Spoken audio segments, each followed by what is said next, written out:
What if I told you that the biggest battle of your life isn't between you and the world, but you and your own mind? What if I told you that the ancient war of Kurukshetra is still happening, inside your thoughts right now?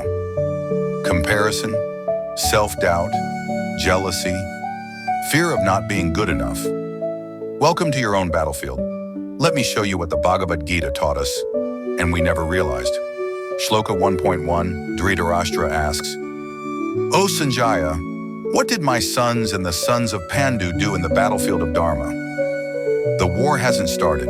No arrows, no swords, just silence. But here's the twist. The first line of the Gita is not a warrior's roar, but a blind king's question. Why?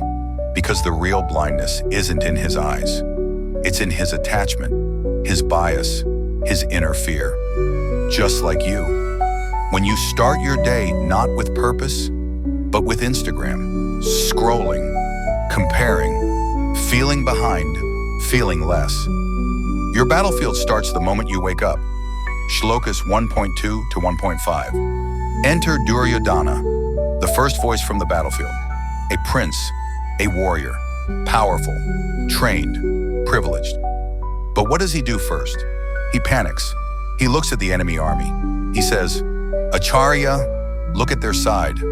They have Arjuna, Bhima, Drupada, Chekatana, Shaibya. He doesn't talk about his own army. He talks about how great the enemy is. Sound familiar? She got into that college. He already bought a car.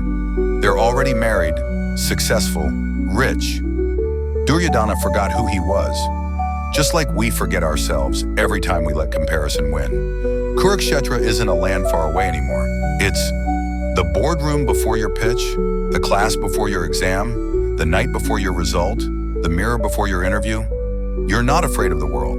You're afraid of not being enough in front of it. You carry a warrior's power, but you act like Duryodhana, stuck in fear and ego.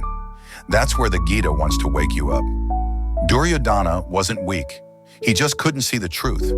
His fear was not about war, it was about losing validation. He wanted to be seen, admired, followed. In today's world, we fight for followers, not faith.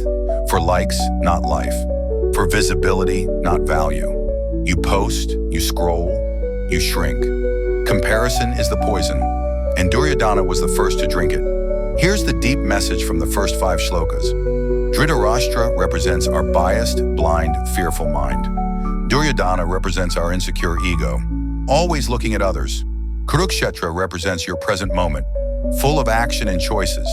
Sanjaya represents awareness, the inner voice of wisdom. And the Gita? It's not just a scripture, it's a mirror. When you forget your worth, when you compare constantly, when fear stops you from starting, you are living like Duryodhana. Even if you are born to be Arjuna, listen closely. Your life is a battlefield, but not of violence, of values. Don't ask, what are others doing? Ask, what is my dharma today? When you stop comparing, when you remember your strengths, when you fight your own fears with courage, you don't just read the Gita, you live it. Victory begins not outside, but within. Which part of this story hit you the hardest? Comment below. Subscribe for more deep life stories from the Gita.